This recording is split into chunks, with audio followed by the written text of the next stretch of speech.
जय हिंद। मैं सज्जय सिंह आप सभी को संजय ऑनलाइन स्टडी जोन पर स्वागत करता हूं। बौद्ध धर्म से संबंधित आज महत्वपूर्ण प्रश्नों को लाया हूं। जितने भी घटना चक्र में पूछे हुए प्रश्न हैं सभी को मैं कवर करूंगा। जो भी पीछे एग्जाम में पूछे गए हैं काफ़ी महत्वपूर्ण प्रश्न हैं और कुछ नोट्स भी मैं डाला हूं जिससे ज़्यादा प्रश्न आते हैं उसे मैं डाला हूं इसमें। पहले मैं उसे देख लूँगा उसके बाद फिर प्रश्न करूँगा। और इससे पहले भी प्राचीन भारतीय इतिहास घटना चक्र सीरीज में ये चौथा वीडियो है प्राचीन भारतीय इतिहास से। और इससे पहले 3 वीडियो में करवा चुका हूँ पाषाण काल, सिंधु सभ्यता एवं संस्कृति और वैदिक काल। और ये चौथा वीडियो है बौद्ध धर्म। यदि आप लोग नहीं देखे हैं तो उसे जाकर देख लें, प्लेलिस्ट में लगा दिए गए हैं। और उससे पहले मैं भारतीय संविधान से संबंधित पूरी बुक घटना चक्र का चैप्टर वाइज बना चुका हूँ, आप उससे भी जाकर देखें। तो चलिए वीडियो को स्टार्ट करते हैं। पहले बुद्ध के जीवन से संबंधित बौद्ध धर्म के प्रतीक जो हैं उसे हम लोग देख लेते हैं। उसके बाद फिर जो इम्पोर्टेंट चीज़ है उसे मैं देखूंगा और इस पर काफ़ी प्रश्न बनते हैं। इसलिए घटना और प्रतीक, ये घटना है और एक प्रतीक है। जब उन्होंने जन्म लिया था, जब उनके जीवन में क्या क्या घटना हुई थी, जब वो जन्म लिए थे तो कमल एवं साढ़ उनका प्रतीक है। जन्म के समय में गृह त्याग, घोड़ा से गृह त्याग किए थे। ज्ञान की प्राप्ति पीपल वृक्ष के नीचे और निर्माण पद चिन्ह काफी इंपॉर्टेंट है। जन्म कमल एवं साढ़ प्रतीक, गृह त्याग का प्रतीक क्या है तो घोड़ा। ज्ञान जब प्राप्त किए थे तो उस समय क्या प्रतीक था, पीपल का वृक्ष या बोधि वृक्ष जिसे बोलते हैं। और निर्माण पद चिन्ह था, निर्माण पद चिन्ह। ठीक है। एक और इंपॉर्टेंट चीज है बौद्ध ग्रंथ एवं उनके रचनाकार, इससे भी काफी प्रश्न पूछे जाते हैं। मिलिंद पन्हो, मिलिंद पन्हो बौद्ध ग्रंथ है, उनके रचनाकार नागसेन है। मिलिंद पन्हो के रचनाकार कौन है, नागसेन। काफी इंपॉर्टेंट है। बुद्ध चरित, सौंदरानंद, सारिपुत्र प्रक्रम, इनके रचनाकार कौन है तो अश्वघोष। इससे भी काफी प्रश्न बन चुके हैं। बुद्ध चरित्र, सौंदरानंद, सारिपुत्र प्रक्रम, इनके रचनाकार है अश्वघोष। माध्यमिका कारिका सूत्र, इनके रचनाकार है नागार्जुन। नागसेन अलग है, नागार्जुन अलग है। माध्यमिका, माध्यमिक कारिका के रचनाकार कौन है, नागार्जुन। विशुद्धि मग्ग, विशुद्धि मग्ग के रचनाकार कौन है, बुद्ध घोष। विशुद्धि मग्ग के रचनाकार बुद्ध घोष। और अभिधम कोश के रचनाकार कौन है तो अभिधम कोश के रचनाकार वसुबंधु।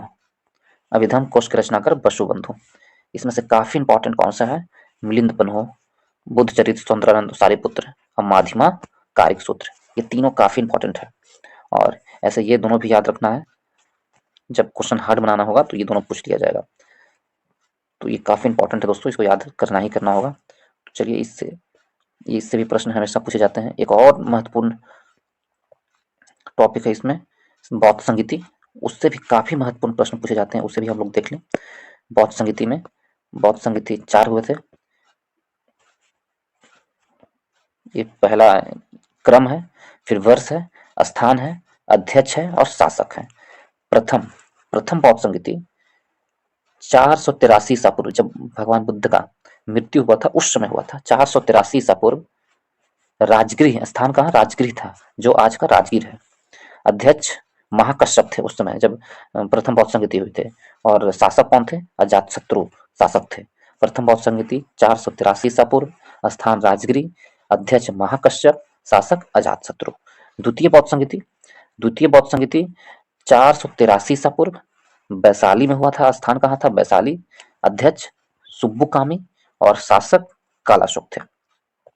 द्वितीय बौद्ध संगीति के समय क्या था, वर्ष था 483 ईसा पूर्व, स्थान कौन सा था, वैशाली था, अध्यक्ष कौन थे, सुब्बुकामी थे और अध्यक्ष शासक कालाशोक थे। शासक कौन थे, कालाशोक। तृतीय बौद्ध संगीति 247 ईसा पूर्व, तृतीय बौद्ध संगीति 247 ईसा पूर्व पाटलिपुत्र में हुआ था और इसके अध्यक्ष मोगलीपुत्र तीस थे। इनके अध्यक्ष मोगलीपुत्र तीस थे और शासक अशोक महान थे। अशोक महान थे। तृतीय बौद्ध संहिता 247 ईसा पूर्व। स्थान पाटलिपुत्र। अध्यक्ष मोगलीपुत्तिस्त और शासक अशोक। चतुर्थ बौद्ध संहिता ईसा की प्रथम शताब्दी। ईसा की प्रथम शताब्दी। स्थान कुंडलवन कश्मीर में। कुंडलवन कश्मीर।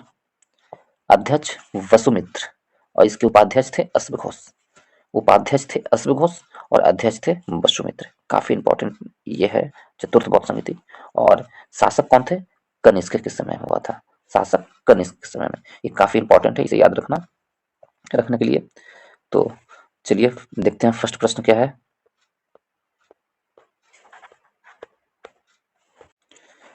तो चलिए देखते हैं पहला प्रश्न क्या कहता है। पहला प्रश्न कहा गया है गौतम बुद्ध का जन्म कब हुआ था। गौतम बुद्ध का जन्म अभी 4 ऑप्शन है।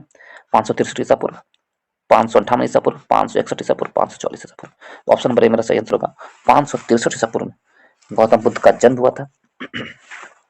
कहाँ हुआ था? 563 ईसा पूर्व कपिल वस्तु के निकट लुम्बिनी नामक स्थान पर हुआ था। 563 ईसा पूर्व में। और पिता कौन थे? शुद्धोधन थे। गौतम पुत्र के पिता शुद्धोधन शाक्यगण का मुखिया थे।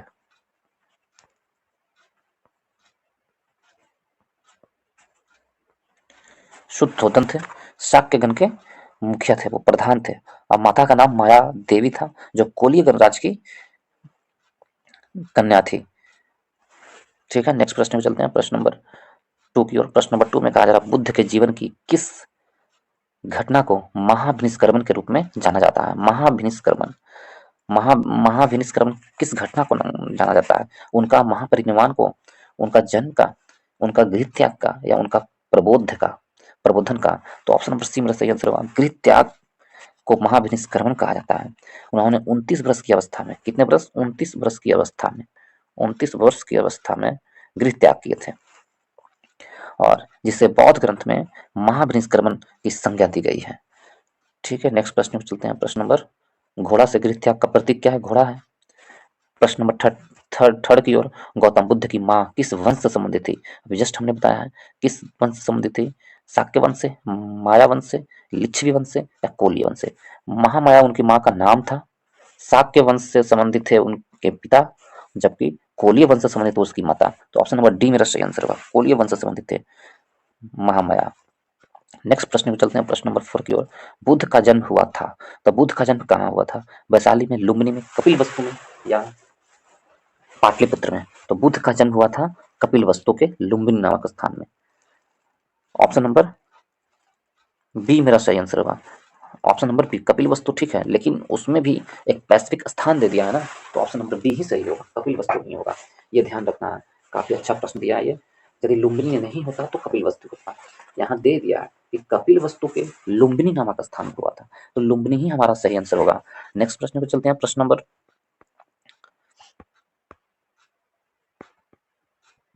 निम्न में से कौन सा दूसरा नाम है? 5 की ओर। 5 में कह रहा है निम्न में से कौन सा नाम बुद्ध का दूसरा नाम है? तो बुद्ध का दूसरा नाम क्या है? बुद्ध का दूसरा नाम 4 ऑप्शन है। पार्थ है, पच्छन है, 5 ऑप्शन है। मिहिर है, गुंडाकेश है, या इनमें से कोई नहीं। तो ऑप्शन नंबर ई मेरा सही आंसर होगा। इनमें से कोई नहीं है। बुद्ध का दूसरा नाम इनमें से कोई नहीं है, लेकिन इनका दूसरा नाम परछन्न भी था। परछन्न भी इनका दूसरा नाम था। ठीक है, ऑप्शन नंबर बी मेरा सही हो सकता है। जब ये छत्तीसगढ़ पीसीएस में पूछा गया है और छत्तीसगढ़ पीसीएस ने इसे आंसर बी माना है, इसलिए परछन्न इसका दूसरा नाम है। नेक्स्ट प्रश्न पे चलते हैं। प्रश्न नंबर 6 की ओर। 6 में कहा जा रहा है निम्नलिखित में से किस राजवंश के अभिलेख से इस परंपरा का समर्थन होता है कि लुम्बिनी शाक्य मुनि बुद्ध का जन्म स्थान था? लुम्बिनी शाक्य मुनि बुद्ध का जन्म स्थान था। इस अभिलेख से यह सिद्ध होता है। तो ये हमसे पूछा जा रहा है कौन सा अभिलेख से? 4 दिए हुए, मौर्य, सुंग, सातवाहन, या कुषाण। कौन सा अभिलेख से यह सिद्ध होता है कि जो बुद्ध का जन्म लुम्बिनी नामक स्थान पर हुआ था? तो देखिए, मौर्य वंश के शासक अशोक के रुम्मीदेई अभिलेख से यह सूचना मिलती है कि शाक्य मुनि बुद्ध का जन्म लुम्बिनी में हुआ था। तो कौन वंश? मौर्य वंश से। ऑप्शन नंबर ए मेरा सही आंसर होगा। मौर्य वंश के रुम्मीदेई अभिलेख से। तो ऑप्शन नंबर ए मेरा सही आंसर है। नेक्स्ट प्रश्न पे चलते हैं, प्रश्न नंबर 7 की ओर। 7 में कहा जा रहा है निम्नलिखित में से कौन एक अशोक का अभिलेख इस परंपरा की पुष्टि करता है कि गौतम बुद्ध का जन्म लुम्बिनी में हुआ था। अब यहाँ से पूछ लिया है हमें कौन सा अभिलेख, अशोक का अभिलेख इस परंपरा का, अभिलेख का नाम पूछ रहा है। अभी जस्ट हमने बताया है, तो रुम्मनदेही अभिलेख, जो अशोक महान का रुम्मनदेही स्तंभ अभिलेख था, उससे यह पता चलता है कि उनका जन्म, गौतम बुद्ध का जन्म लुम्बिनी नामक स्थान में हुआ था। नेक्स्ट प्रश्न पर चलते हैं, प्रश्न नंबर 8 की ओर। 8 में कहा जा रहा है निम्नलिखित में से किस राजा के एक अभिलेख से सूचना मिलती है कि शाक्य मुनि बुद्ध का जन्म लुम्बिनी में हुआ था। देखिए 3 प्रश्न इससे पूछे गए। पहला पूछा क्या, किस वंश के अभिलेख से, दूसरा प्रश्न पूछा कौन से अभिलेख से, और ये तीसरा प्रश्न पूछ रहा है किस राजा के अभिलेख से। तो जस्ट हमने ये पढ़ के बताया था कि मौर्य वंश के शासक अशोक के रुम्मनदेही अभिलेख से ये सूचना मिलती है। तो इसमें तीनों प्रश्न आ गए अशोक के, ऑप्शन नंबर ए मेरा सही आंसर होगा। अशोक के रुम्मनदेही अभिलेख से यह सूचना मिलती है कि गौतम बुद्ध का जन्म लुम्बिनी में हुआ था। नेक्स्ट प्रश्न में चलते हैं, प्रश्न नंबर 9 की ओर। प्रश्न नंबर 9 में महात्मा बुद्ध का महापरिनिर्वाण कहाँ हुआ, महापरिनिर्वाण कहाँ हुआ महात्मा बुद्ध का, तो इसके बारे में पूछा जा रहा है। लुम्बिनी में, बोधगया में, कुशीनगर में, कपिलवस्तु में, कहाँ हुआ। तो महात्मा बुद्ध का महापरिनिर्वाण जब उनका अपने शरीर को त्याग किए थे, तो उस घटना को महापरिनिर्वाण कहा जाता है। तो कुशीनगर में, ऑप्शन नंबर सी मेरा सही आंसर होगा। प्रचार के लिए महात्मा बुद्ध ने मल्लों की राजधानी पावा पहुंचे, जहाँ चुंद नामक लुहार की आम्र वाटिका में ठहरे। सुकर मधप खाने से उनका रक्त तिसार हो गया, और जिसके कारण उनकी मृत्यु कुशीनगर, मल्लों के गणराज्य की राजधानी कुशीनगर में 483 ईसा पूर्व में 80 वर्ष की आयु में, कितना 483 ईसा पूर्व, ये भी काफी महत्वपूर्ण है, और 80 वर्ष की आयु में उनकी मृत्यु हो गई। ऑप्शन नंबर सी मेरा सही आंसर है। नेक्स्ट प्रश्न में चलते हैं, प्रश्न नंबर 10 की ओर। 10 में कहा जा रहा है गौतम बुद्ध का महापरिनिर्वाण जिस राज्य में हुआ था वह है, किस राज्य में हुआ था, तो मल्लों के राज्य में हुआ था। ऑप्शन नंबर सी मेरा सही आंसर होगा। किस राज्य में, मल्लों की राज्य में हुआ था गौतम बुद्ध की मृत्यु या महानिर्माण। नेक्स्ट प्रश्न में चलते हैं, प्रश्न नंबर 11 की ओर। 11 में कहा जा रहा है कि गौतम बुद्ध ने किस स्थान पर निर्माण प्राप्त किया था। निर्माण प्राप्त का मतलब होता है, बौद्ध धर्म निर्माण का मतलब होता है ज्ञान की प्राप्ति, जबकि जैन धर्म निर्माण का मतलब होता है मोक्ष की प्राप्ति। तो इसमें निर्माण के बारे में पूछा है बौद्ध धर्म में, तो गौतम बुद्ध का निर्माण कहाँ हुआ था, बोधगया में हुआ था, जो इसमें से कहीं ऑप्शन नहीं है, तो ऑप्शन नंबर इसमें बता पाना मुश्किल है, तो इसलिए इसमें आंसर है ही नहीं। ऐसे आप लिख सकते हैं, कहाँ निर्माण प्राप्त हुआ था, बोधगया में।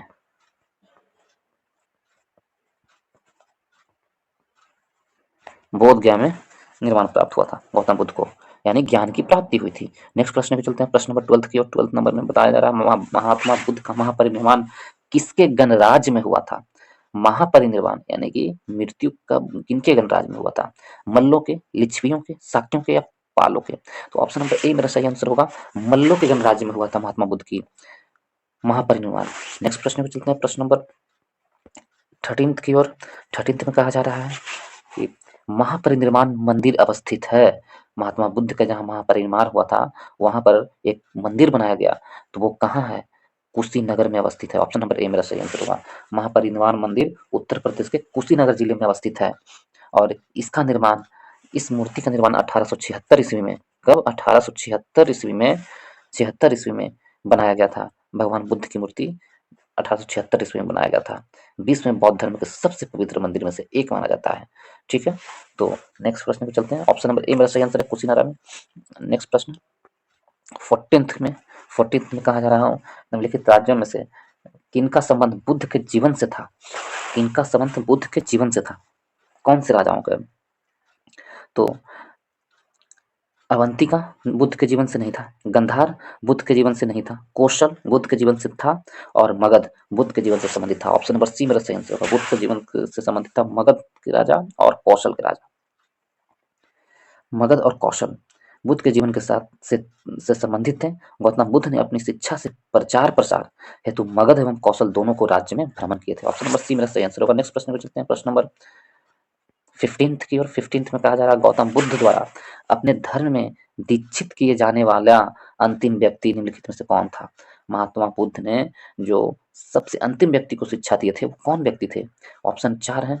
ए में है आनंद, बी में है सारिपुत्र, सी में है मोगलान या डी में है सुबुद्ध। वो कौन अंतिम व्यक्ति थे जिन्हें उन्होंने शिक्षा दी थी? तो वो सुबुद्ध थे। ऑप्शन नंबर डी मेरा सही आंसर होगा। गौतम बुद्ध के अंतिम शिष्य सुबुद्ध थे जिन्होंने बुद्ध से उपदेश प्राप्त किए थे। तो ऑप्शन नंबर डी मेरा सही आंसर होगा। नेक्स्ट प्रश्न पे चलते हैं, प्रश्न नंबर 16 की ओर। 16 में कहा जा रहा है बुद्ध द्वारा रूपांतरित निम्न व्यक्तियों में से कौन सा अंतिम था? अभी जस्ट हमने बताया कौन अंतिम था जब उन्होंने उन्हें शिक्षा दिया था, अंतिम व्यक्ति कौन था? तो वो ऑप्शन नंबर डी मेरा सही आंसर होगा, सुबुद्ध थे।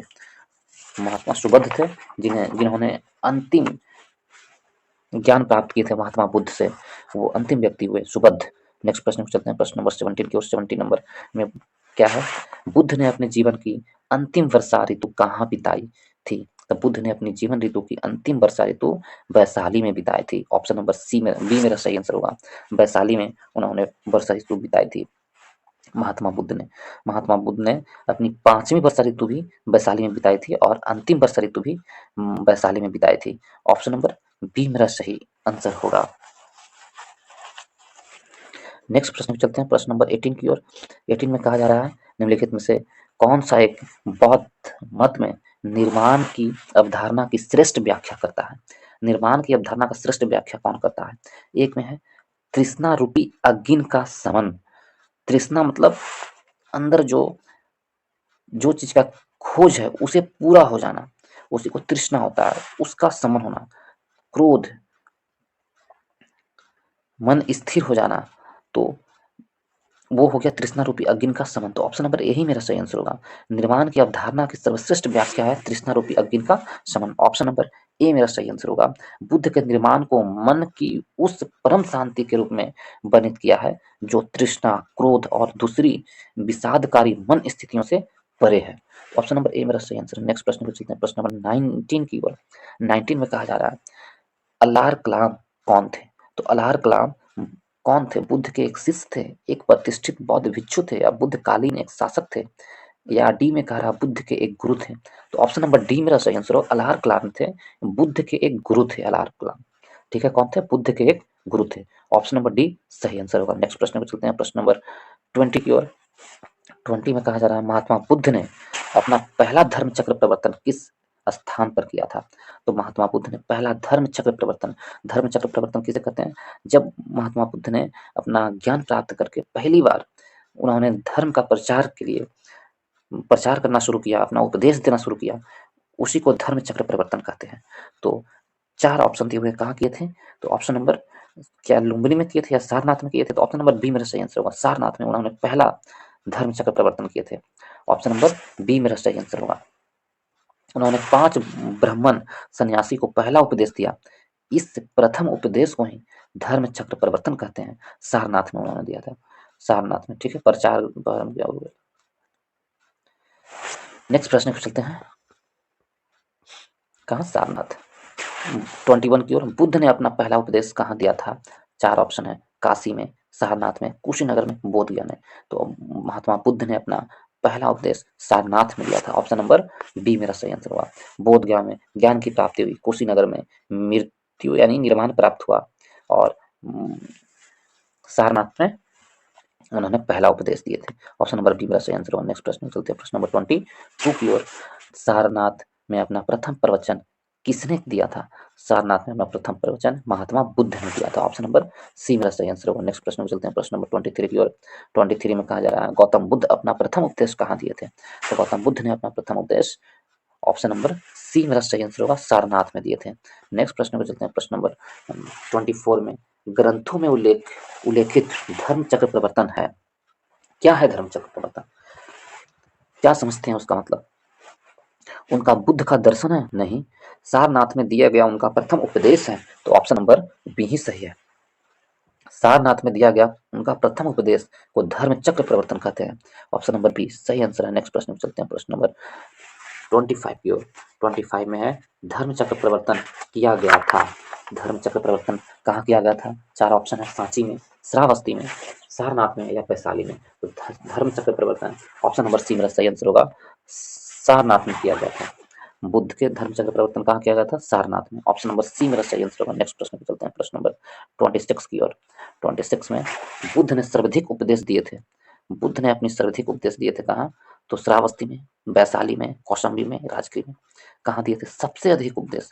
तो बुद्ध ने अपना सबसे अधिक उपदेश श्रावस्ती में दिए थे। ऑप्शन नंबर बी मेरा सही आंसर होगा। कहाँ? श्रावस्ती में दिए थे। बुद्ध ने अपना सबसे पहला उपदेश श्रावस्ती में दिए थे। सर्वाधिक उपदेश दिए थे श्रावस्ती। पहला उपदेश सारनाथ में दिए थे, लेकिन सबसे अधिक उपदेश दिए थे कहाँ? सारनाथ में। ठीक है, और ये श्रावस्ती में दिए थे। सबसे अधिक उपदेश दिए थे सारनाथ में, सबसे अधिक श्रावस्ती में, और पहला उपदेश दिए थे सारनाथ में, और सबसे अधिक श्रावस्ती में।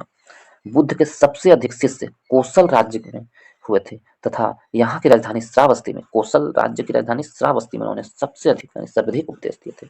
ऑप्शन नंबर बी मेरा सही आंसर है। नेक्स्ट प्रश्न में चलते हैं, प्रश्न नंबर 27 की ओर। 27 में बुद्ध कौशंबी किसके राज्य काल में आए थे? बुद्ध थे जो कौशंबी गए थे, वो किसके राज्य काल में आए थे? सतानिक का, उदयन का, बोधि का, निच्छु का? तो ऑप्शन नंबर बी मेरा सही आंसर होगा। बुद्ध जो कौशंबी पहुंचे थे, राजा उदयन के कार्यकाल में आए थे। ऑप्शन नंबर बी सही आंसर होगा। नेक्स्ट प्रश्न में चलते हैं, प्रश्न नंबर 28 की ओर। 28 में कहा जा रहा है बुद्ध की मृत्यु के पश्चात प्रथम बौद्ध संगीति की अध्यक्षता की गई थी। अभी हमने बौद्ध संगीति के बारे में बताया, तो उस बौद्ध संगीति में प्रथम बौद्ध संगीति की अध्यक्षता किसने किया था? देखिए, तो प्रथम बौद्ध संगीति की अध्यक्षता किसने किया था? महाकश्यप द्वारा, धर्मसेन द्वारा, सेन द्वारा, अजातशत्रु द्वारा, नागसेन द्वारा। तो अजातशत्रु तो प्रथम शासक थे, उनके समय में किया गया था बौद्ध धर्म का प्रथम संगीति, लेकिन अध्यक्षता कर रहे थे महाकश्यप। महाकश्यप प्रथम बौद्ध संगीति की अध्यक्षता कर रहे थे। ऑप्शन नंबर ए मेरा सही आंसर होगा। कब हुआ था प्रथम बौद्ध संगीति? 483 ईसा पूर्व, जब भगवान बुद्ध का मृत्यु हुआ था, 483 ईसा पूर्व में। ठीक है, और स्थान कौन था? राजगृह में था, स्थान राजगृह था। अध्यक्ष कौन थे? महाकश्यप अध्यक्ष थे, और शासक अजातशत्रु। तो ऑप्शन नंबर ए मेरा सही आंसर होगा, अध्यक्ष महाकश्यप। नेक्स्ट प्रश्न पूछते हैं, प्रश्न नंबर 20 की ओर। प्रथम बौद्ध परिषद का संचालन निम्नलिखित में से किस एक ने किया था? संचालन किसने किया था प्रथम बौद्ध परिषद का संचालन, यानी कि उसकी अध्यक्षता?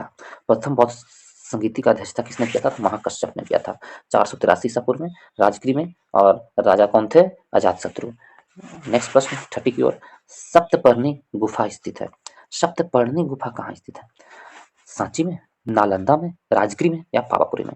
तो सप्तपर्णी गुफा है जो ऑप्शन नंबर सी राजगीर में स्थित है। सप्तपर्णी गुफा राजगीर में। नेक्स्ट प्रश्न में चलते हैं, प्रश्न नंबर 31 की ओर। 31 में कहा जा रहा है भगवान बुद्ध के महापरिनिर्वाण के बाद पहली बौद्ध संगीति हुई थी। जब भगवान बुद्ध की मृत्यु हुई थी, उसी को महापरिनिर्वाण कहा जाता है। तो पहली बौद्ध संगीति किस जगह पर हुई थी, स्थान क्या था, वो हमसे पूछा जा रहा है। तो अभी जस्ट हमने बताया कि प्रथम बौद्ध संगीति 483 ईसा पूर्व में, स्थान राजगृह में हुई थी। राजगृह यानी राजगीर में हुई थी। ऑप्शन नंबर ए मेरा सही आंसर होगा। और अध्यक्षता किसने की थी? महाकश्यप ने, और शासक थे अजातशत्रु। तो ऑप्शन नंबर ए मेरा सही आंसर होगा। नेक्स्ट प्रश्न में चलते हैं, प्रश्न नंबर 32 की ओर। 32 में कहा जा रहा है कश्मीर में कनिष्क के शासनकाल में जो बौद्ध संगीति आयोजित हुई थी, उसकी अध्यक्षता निम्नलिखित में से किसने की थी? काफी इंपॉर्टेंट चीज है ये सब। तो उसकी अध्यक्षता किसने की थी? तो उसकी अध्यक्षता इसमें दो थे, एक उपाध्यक्ष थे, एक अध्यक्ष थे। तो अध्यक्षता किसने की थी? अध्यक्षता वसुमित्र ने किया था। ऑप्शन नंबर डी मेरा सही आंसर होगा। और वसुमित्र ने किया था। ये वर्ष कौन था? ईसा की प्रथम शताब्दी में हुआ था, चतुर्थ बौद्ध संगीति ईसा की प्रथम शताब्दी। स्थान कुंडलवन कश्मीर में, और अध्यक्ष कौन थे? वसुमित्र। उपाध्यक्ष कौन थे? अश्वघोष। उपाध्यक्ष अश्वघोष, और राजा कनिष्क थे। ऑप्शन नंबर डी मेरा सही आंसर है। नेक्स्ट प्रश्न में चलते हैं, प्रश्न नंबर 33 की ओर। बौद्ध धर्म की महायान शाखा औपचारिक रूप से किसके शासनकाल में प्रकट हुआ था? तो बौद्ध धर्म की महायान शाखा किसके शासनकाल में प्रकट हुआ था, ये हमसे पूछा जा रहा है। अजातशत्रु, अशोक, धर्मपाल, या कनिष्क के समय में? तो 33 का आंसर होगा ऑप्शन नंबर डी, कनिष्क के शासनकाल में महायान शाखा प्रकट हुआ था या प्रचलन में आया था। ऑप्शन नंबर डी मेरा सही आंसर होगा। नेक्स्ट प्रश्न में चलते हैं, प्रश्न नंबर 34। कनिष्क के शासनकाल में बौद्ध सभा किस नगर में आयोजित की गई थी? बौद्ध सभा जो हुई थी, बौद्ध संगीति कनिष्क के शासनकाल में चतुर्थ बौद्ध संगीति हुई थी, वो किस नगर में की गई थी, ये हमसे पूछा जा रहा है। मगध में, पाटलिपुत्र में, कश्मीर में, या राजगीर में? अभी हमने बताया ऑप्शन नंबर सी मेरा सही आंसर होगा। कश्मीर के कुंडन लवन में कनिष्क के शासनकाल में चतुर्थ बौद्ध समिति ईसा के प्रथम शताब्दी में आयोजित की गई थी और अध्यक्ष थे वसुमित्र और उपाध्यक्ष अश्वघोष थे। ऑप्शन नंबर सी सही आंसर होगा। नेक्स्ट प्रश्न पे चलते हैं। प्रश्न नंबर 35 की ओर। 35 में कहा कि शासक के काल में चतुर्थ बौद्ध संहिता का आयोजन कश्मीर में हुआ था। तो जस्ट अभी हम लोग ने बताया ऑप्शन नंबर सी मेरा सही आंसर होगा। कनिष्क शासनकाल में चतुर्थ बौद्ध संहिता का आयोजन किया गया था। नेक्स्ट प्रश्न में चलते हैं। प्रश्न नंबर 36 में कहा गया चतुर्थ बौद्ध समिति परिषद हुई थी।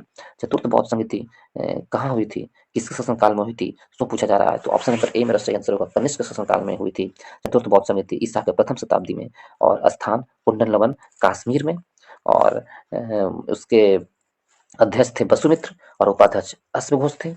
नेक्स्ट प्रश्न में चलते हैं। प्रश्न नंबर 37 की ओर। 37 में कहा जा रहा है निम्नलिखित 4 स्थानों में हुई बौद्ध संगीति का सही काल अनुक्रम नीचे दिए गए कोट से ज्ञात कीजिए। तो ज्ञात करें सही कालक्रम, पहले कहाँ हुआ बाद में कहाँ हुआ। तो देखिए कहाँ कहाँ हुआ सो आपसे पूछा जा रहा है, उसको सजाना है। तो सबसे पहले कौन होगा, ऑप्शन फर्स्ट में ये है वैशाली। वैशाली में कब हुआ था, वैशाली में प्रथम बौद्ध संगीति, वैशाली में जो हुआ था द्वितीय बौद्ध संगीति हुआ था। द्वितीय बौद्ध संगीति वैशाली में 383 ईसा पूर्व में। ये तो 383 ईसा पूर्व में हुआ था, ठीक है। ये द्वितीय था, द्वितीय बौद्ध संगीति, ठीक है। राजगिरी में प्रथम बौद्ध संगीति हुआ था, प्रथम फर्स्ट बौद्ध संगीति हुआ था 483 ईसा पूर्व में। और कुंडल नमन में ईसा के प्रथम शताब्दी में ये फोर्थ बौद्ध संगीति था। और जबकि पाटलिपुत्र में 247 ईसा पूर्व में हुआ था। तो सजाना है, सबसे पहला कौन होगा, सबसे पहला राजगिरी होगा। और दो किस्म है, दो गो में है। उसके बाद वैशाली होगा, इसमें भी डी में भी है, ठीक है। राजगिरी वैशाली, उसके बाद पाटलिपुत्र का। तो ऑप्शन नंबर डी मेरा सही आंसर होगा।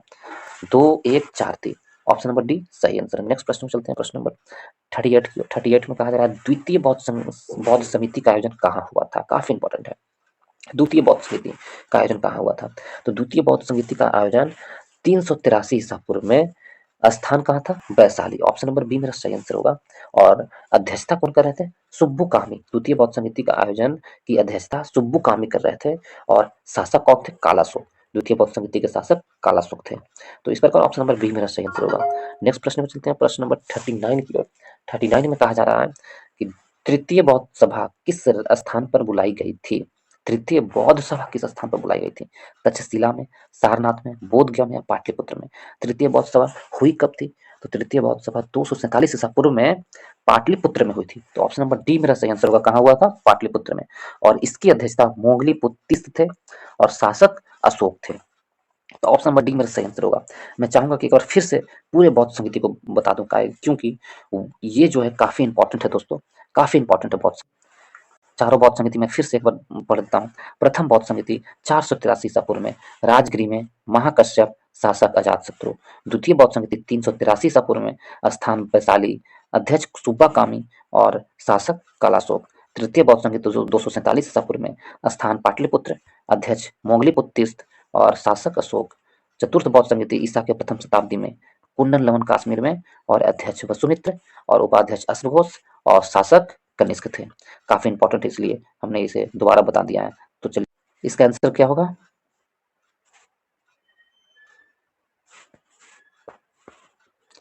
39 का तृतीय बौद्ध संगीति पाटलिपुत्र में, ठीक है। अब यहाँ पर 40 नंबर क्वेश्चन में हम लोग देखते हैं। 40 नंबर क्वेश्चन पूछा जा रहा है प्रथम बौद्ध समिति का आयोजन हुआ था। प्रथम बौद्ध समिति का आयोजन किस राजा के शासनकाल में हुआ था, अभी जस्ट हमने बताया है। तो प्रथम बौद्ध समिति का राजा कौन थे, अजातशत्रु के शासनकाल में हुआ था प्रथम बौद्ध समिति 483 ईसा पूर्व में। नेक्स्ट प्रश्न में चलते हैं। प्रश्न नंबर 41 की ओर। 41 में कहा जा रहा है निम्नलिखित में से किस नगर में प्रथम बौद्ध सभा आयोजित की गई थी। अब हमसे पूछा जा रहा है प्रथम बौद्ध सभा किस नगर में आयोजित की गई थी, कौन सा नगर था। तो वर्तमान समय का राजगीर था। ऑप्शन नंबर सी मेरा सही आंसर होगा। 483 ईसा पूर्व में, स्थान राजगीर में, अध्यक्षता महाकश्यप और शासक अजातशत्रु थे। तो ऑप्शन नंबर सी मेरा सही आंसर होगा। नेक्स्ट प्रश्न चलते हैं। प्रश्न नंबर 42 की ओर। 42 में क्या कहा जा रहा है निम्नलिखित में से किस शासक ने द्वितीय बौद्ध सभा का आयोजन किया था। द्वितीय बौद्ध सभा का आयोजन किस शासक के समय में हुआ था, ये पूछ दिया है। इससे काफी प्रश्न आते हैं, इसलिए हमने उसे दोबारा बता दिया। कौन से शासक थे द्वितीय बौद्ध समिति, आप लोग बता सकते हैं द्वितीय बौद्ध समिति कब हुआ था, 383 ईसा पूर्व में हुआ था। स्थान कौन सा था, वैशाली। और अध्यक्षता किसने की थी, सुब्बा कामी या सुब्बू कामी। और शासक थे कालाशोक। ऑप्शन नंबर बी मेरा सही आंसर होगा। इसलिए चारों बौद्ध समिति को, हर एक पॉइंट को आपको याद रखना ही पड़ेगा दोस्तों। नेक्स्ट प्रश्न को चलते हैं, प्रश्न नंबर 43 की ओर। 43 में कहा जा रहा है, बुद्ध के जीवन की 4 महत्वपूर्ण घटनाओं और उनके संबंध 4 स्थानों के नीचे उल्लेख है। ये दोनों स्तंभ 1 और 2 में अंकित हैं, इनको सुमेलित कीजिए। ठीक है, ये भी हम बता चुके हैं आप लोग को, तो देख लीजिए, इसको सुमेलित करके बताइए कौन सा आंसर होगा। स्थान और काफी आसान होता है ये। देखिए, जन्म कहाँ हुआ था? जन्म, महात्मा बुद्ध का जन्म लुम्बिनी में हुआ था। लुम्बिनी कौन से ऑप्शन में है? 1 का 3 कौन सा ऑप्शन में है? 1 का 3 एक ही में है, लेकिन इनमें से कोई नहीं भी है तो फिर ऐसे आंसर नहीं बताएंगे, पूरा आंसर मिलाना पड़ेगा। यदि इनमें से कोई नहीं दिया तो पूरा आंसर मिलाना ही होगा, काहे कि एक भी इधर उधर कर दिया तो गलत हो जाएगा, इसलिए पूरा आंसर मिलाइए। इनमें से कोई नहीं है तो इससे बचिए। और ज्ञान प्राप्ति हुआ था कहाँ? बोध गया में ज्ञान प्राप्ति हुआ था। 1 का 3 2 का 2, ठीक है। प्रथम प्रवचन कहाँ दिए थे? तो प्रथम प्रवचन दिए थे सारनाथ में। सबसे अधिक प्रवचन कहाँ दिए थे? श्रावस्ती में दिए थे सबसे अधिक। और निर्धन कहाँ हुआ था? कुशीनगर में। तो सारा का सारा सही है, ऑप्शन नंबर सी मेरा सही आंसर होगा। नेक्स्ट प्रश्न में चलते हैं, प्रश्न नंबर 44 की ओर। 44 में कहा जा रहा है, भारतीय कला में बुद्ध के जीवन की किस घटना का चित्रण मृग सहित चक्र द्वारा किया गया है? मृग सहित चक्र द्वारा किया गया है। ये कौन सी कला का घटना है? उनके जीवन में कौन सी घटना के लिए? 4 ऑप्शन है, महाभिनिष्क्रमण के समय में, और संबोधि के समय में, प्रथम उपदेश के समय में, या निर्वाण के समय में। तो देखिए, महाभिनिष्क्रमण मतलब क्या होता है? जब उन्होंने घर त्याग किए थे तो महाभिनिष्क्रमण कहते हैं। संबोधि यानी जब ज्ञान प्राप्त हुआ था। और प्रथम उपदेश सारनाथ में दिए थे, लेकिन निर्वाण प्राप्त के समय में उन्हें मृग सहित चक्र द्वारा हुआ था। ये ऑप्शन नंबर डी मेरा सही आंसर होगा। 44 का नहीं, सॉरी, 44 का ऑप्शन नंबर सी में सही आंसर होगा। प्रथम उपदेश के समय, प्रथम उपदेश के समय जो चित्रण किया गया है मृग सहित चक्र, वो प्रथम उपदेश के समय हुआ था। सॉरी, ऑप्शन नंबर सी मेरा सही आंसर होगा, ठीक है। और सारनाथ में दिए थे, और मृग दाव ने हिरन वन में उन्होंने प्रथम उपदेश दिए थे, इसलिए इन्हें मृग सहित चक्र द्वारा दर्शाया गया है। ऑप्शन नंबर सी मेरा सही आंसर होगा। नेक्स्ट प्रश्न में चलते हैं, प्रश्न नंबर 45 की ओर। ये भी मैचिंग है दोस्तों, मैच करना है बुद्ध के जीवन के काल में, और ये हमने कहा फर्स्ट पार्ट में ही बता चुके हैं उनके जीवन से संबंधित जो जो घटनाएं थी। तो इसमें देखिए, मैच कीजिए, कोशिश करते हैं एक ही फ्रेम में लाने का। पद चिन्ह है और अर्थ है उसका, देख लीजिए क्या है। फर्स्ट में कहा जा रहा है, ए में है जन्म। जन्म कहाँ हुआ था? जन्म के समय प्रतीक क्या था? तो गौतम बुद्ध का प्रतीक था कमल। 1 का 4 बी में है, ऑप्शन नंबर बी में है, और डी में भी होगा, सी में भी आगे देख लेंगे फिर हम लोग। 1 का 4 प्रथम प्रवचन कहाँ दिए थे? तो प्रथम प्रवचन जब वो दिए थे उस समय क्या था, उसे क्या बोलते हैं? धर्म चक्र प्रवर्तन। जब उन्होंने प्रथम प्रवचन दिए थे, धर्म चक्र प्रवर्तन कहता है। महाबोधि, महाबोधि बोधि वृक्ष में महाबोधि, और त्याग घोड़ा से किए थे। तो इस प्रकार 4 2 1 3 ऑप्शन है, 4 2 1 3 इसमें नहीं है। चलिए देखते हैं, 4 2 1 3 ऑप्शन नंबर डी मेरा सही आंसर होगा। ऑप्शन नंबर डी मेरा सही आंसर होगा। नेक्स्ट प्रश्न में चलते हैं, प्रश्न नंबर 46 की ओर। 46 में कहा जा रहा है, करमापा लांबा तिब्बत के बुद्ध संप्रदाय के किस वर्ग का है? करमापा लांबा है जो तिब्बत के बुद्ध संप्रदाय के किस वर्ग का है करमापा? तो ये पूछा गया है किस संप्रदाय का? मेलुगप्पा, कनयुग्पा, या साक्यप्पा, या लिंगप्पा। तो ऑप्शन नंबर बी मेरा सही आंसर होगा, कंगयुप्पा। कंगयुप्पा संप्रदाय क्या है? Karmapa Lama. Option number B मेरा सही आंसर है। नेक्स्ट प्रश्न में चलते हैं, प्रश्न नंबर 47 की ओर। 47 में कहा जा रहा है कि महात्मा बुद्ध के संबंध में निम्नलिखित कथनों में कौन सही है? महात्मा बुद्ध के संबंध में, उनका जन्म कपिल वस्तु में हुआ था। महात्मा बुद्ध का जन्म कपिल वस्तु में हुआ था, तो बिल्कुल सही है। उन्होंने बोध गया में ज्ञान प्राप्त किए थे, तो उन्होंने बोध गया में क्या ज्ञान प्राप्त किया था? सही है। उन्होंने वैदिक धर्म को अस्वीकार किया था, बिल्कुल सही है, अस्वीकार किया था। उन्होंने आर्य सत्य का प्रचार किया था, तो बिल्कुल सही है। 1 भी सही, 2 भी सही, 3 भी सही, 4 भी सही। तो इस प्रकार ऑप्शन नंबर डी मेरा सही आंसर होगा। 1 2 3 4 सभी सही है। नेक्स्ट प्रश्न पे चलते हैं, प्रश्न नंबर 48 की ओर। 48 में कहा जा रहा है, महात्मा बोध गया में महाबोधि मंदिर बनाया गया है। महाबोधि मंदिर बोध गया में बनाया गया है, किस आधार पर? जब क्या बुद्ध भगवान का वहाँ जन्म हुआ था, यानी पैदा हुए थे? नहीं। बुद्ध भगवान ने अपना प्रथम प्रवचन दिए थे? नहीं। पैदा हुए थे कहाँ? कपिलवस्तु में। प्रथम प्रवचन दिए थे सारनाथ में, और गौतम बुद्ध की मृत्यु हुई थी कुशीनगर, मल्ल की राजधानी कुशीनगर में। तो ऑप्शन नंबर बी मेरा सही आंसर होगा, जहाँ उनकी ज्ञान की प्राप्ति हुई थी। ऑप्शन नंबर बी सही आंसर है। नेक्स्ट प्रश्न की ओर चलते हैं, 49 में। 49 में कहा जा रहा है, बोध गया में बोधि वृक्ष अपने वंश की इस पीढ़ी का है। तो इस क्वेश्चन का आंसर बता पाना मुश्किल है दोस्तों। क्या है कि कभी इसको चौथी पीढ़ी का बता दिया जाता है, तो कभी छठी पीढ़ी का बता दिया जाता है, षष्ठम पीढ़ी या फोर्थ पीढ़ी का बता दिया जाता है। इसलिए इस आंसर का इस क्वेश्चन का आंसर बता पाना मुश्किल है। तो चलिए आगे चलते हैं, नेक्स्ट प्रश्न पे चलते हैं, प्रश्न नंबर 50 की ओर। निम्नलिखित में से कौन सा बौद्ध पवित्र स्थल निरंजना नदी पर स्थित था? निरंजना नदी पर स्थित था। कौन सा बौद्ध पवित्र स्थल? तो निरंजना नदी आज के जो हम लोग फल्गु नदी के नाम से जानते हैं, वही निरंजना नदी कहलाता था पहले, अब वो बोध गया है। ऑप्शन नंबर ए मेरा सही आंसर है। बोध गया वो पवित्र स्थल है जो निरंजना नदी के किनारे बसा हुआ है। ठीक है, और ये निरंजना नदी, ये जो फल्गु नदी है, जो दो छोटे छोटे नदियों को मिलकर बनी है, एक एक है निरंजना और दूसरा है मोहना, ये दोनों को मिला कर के फल्गु नदी बनी है। पहले इन्हें निरंजना नाम से ही जाना जाता था, लेकिन अब फल्गु नदी के नाम से जाना जाता है। नेक्स्ट प्रश्न में चलते हैं, प्रश्न नंबर 51। 51 में है बुद्ध के उपदेश किससे संबंधित है? तो बुद्ध के उपदेश है आत्मा संबंधित विवाद से है, ब्रह्मचर्य से है, धार्मिक कर्मकांड से है, ये आचरण की शुद्धता का व पवित्रता से है। बुद्ध का उपदेश है जो आचरण के शुद्धता एवं पवित्रता से संबंधित है। आचरण की शुद्धता एवं पवित्रता से संबंधित है। ऑप्शन नंबर डी मेरा सही आंसर हुआ था। 52 में कहा जाता है निम्नलिखित में से कौन बुद्ध के जीवन में ही संघ प्रमुख होना चाहता था या बनना चाहता था?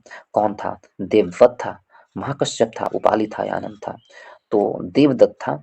देवदत्त जो बुद्ध के जीवन काल में ही संघ का प्रमुख बनना चाहता था। देवदत्त कौन थे? बुद्ध के चचेरा भाई थे, उनके बुद्ध के चचेरा भाई थे देवदत्त। तो ऑप्शन नंबर ए मेरा सही आंसर होगा। नेक्स्ट प्रश्न में चलते हैं 53 की ओर। 53 में कहा जा रहा है गौतम बुद्ध ने अपनी मृत्यु के उपरांत बौद्ध संघ के नेतृत्व के लिए निम्नलिखित में से किसे नामित किए थे? जब उनकी मृत्यु हुई थी उस समय किसे नामित किए थे महात्मा बुद्ध ने, ये पूछा जा रहा है। आनंद है, महाकश्यप है, उपाली है, या डी में कोई नहीं है? तो ऑप्शन नंबर डी मेरा सही आंसर होगा। किसी को भी नामित नहीं किए थे महात्मा बुद्ध ने, किसी को भी नामित नहीं किए थे, बल्कि उन्होंने कहा था कि मेरे उपदेश ही मार्गदर्शन होगा, ये उन्होंने कहा था। किसी को नामित नहीं किए थे मेरे बाद ये होंगे, ऐसा नहीं था। ऑप्शन नंबर डी मेरा सही आंसर। नेक्स्ट प्रश्न में चलते हैं 54 की ओर। अष्टांग मार्ग की संकल्पना अंग है। अष्टांगिक मार्ग का जो संकल्पना का अंग है वो क्या है? तो दीपवंश की विषय वस्तु का, दिव्यवान दान की विषय वस्तु का, महापरि निब्बान की विषय वस्तु का, या धर्म चक्र प्रवर्तन सूत्र की विषय वस्तु का? तो अष्टांग मार्ग है धर्म चक्र प्रवर्तन सूत्र की विषय वस्तु का। ऑप्शन नंबर डी मेरा सही आंसर होगा। नेक्स्ट प्रश्न में चलते हैं, प्रश्न नंबर 55 की ओर। 55 में कहा जा रहा है गौतम बुद्ध के बारे में निम्न में से क्या सत्य है?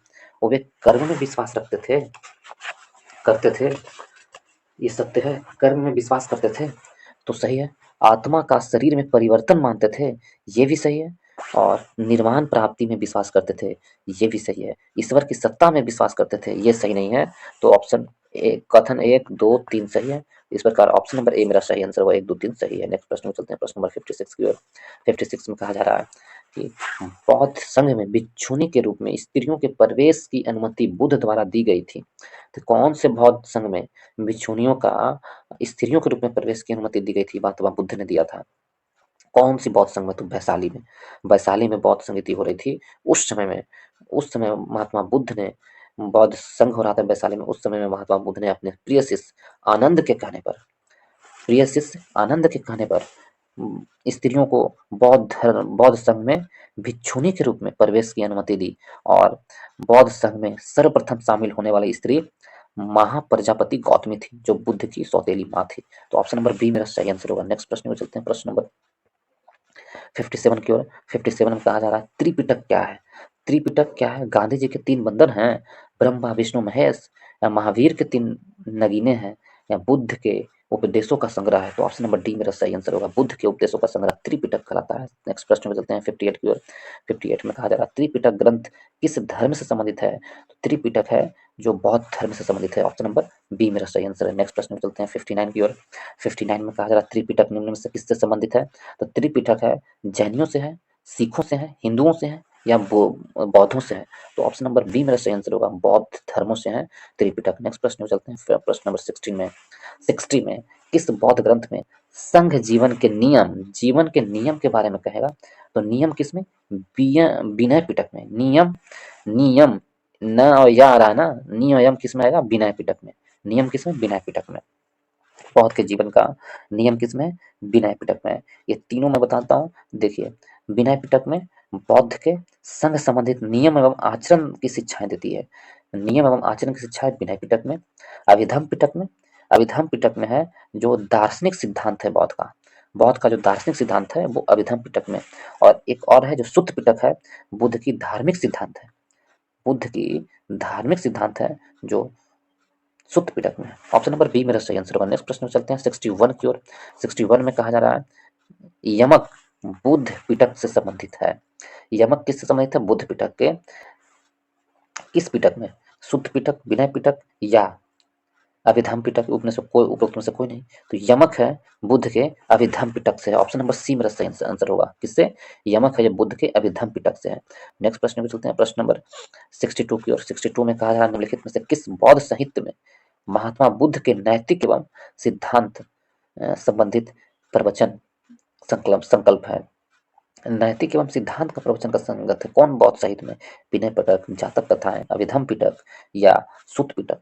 तो ऑप्शन नंबर डी मेरा सही आंसर है। सुत्त पिटक में बुद्ध के सिद्धांत, किसमें, धार्मिक सिद्धांत एवं नैतिक सिद्धांत का वर्णन है बुद्ध के सुत्त पिटक में। विनय पिटक में महात्मा बुद्ध के संघ के नियम एवं आचरण है विनय पिटक में। और अभिधम पिटक में उनके दार्शनिक उपदेशों का संग्रह है अभिधम पिटक। और धार्मिक सिद्धांत एवं नैतिक सिद्धांत वो कहाँ है, सुत्त पिटक में। और जातक है बुद्ध के जीवन का संग्रह को जातक कथा में लिखा गया है। तो ऑप्शन नंबर बी डी मेरा सही आंसर है। नेक्स्ट प्रश्न में चलते हैं, प्रश्न नंबर 63 की ओर। 63 में कहा जा रहा है बौद्ध धर्म में त्रिरत्न का क्या अभिप्राय है। त्रिरत्न मतलब क्या होता है बौद्ध धर्म में, तो त्रिरत्न मतलब होता है बुद्ध, धम्म, संघ। ऑप्शन नंबर बी मेरा सही आंसर होगा। बुद्ध, धम्म, संघ, ये क्या है, त्रिरत्न में आते हैं। ठीक है। बुद्ध के मृत्यु के बाद उनकी शिक्षाओं को संकलित कर 3 भागों में बांटा गया था। इन्हीं को त्रिपिटक कहा जाता है, जैसे विनय पिटक, सुत्त पिटक और अभिधम पिटक। ठीक है।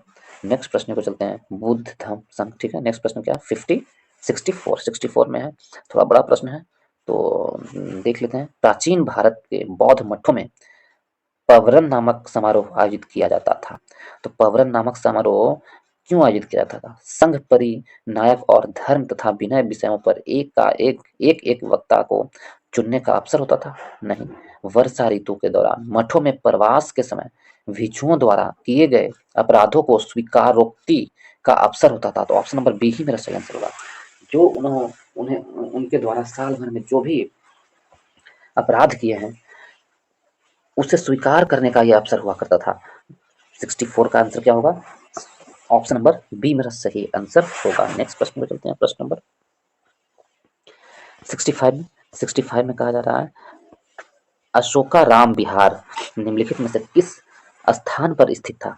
अशोकाराम विहार किस स्थान पर स्थित था, तो इस क्वेश्चन से ही पता चल रहा अशोकाराम किन्होंने बनाया था, अशोक, राजा अशोक ने बनाए थे।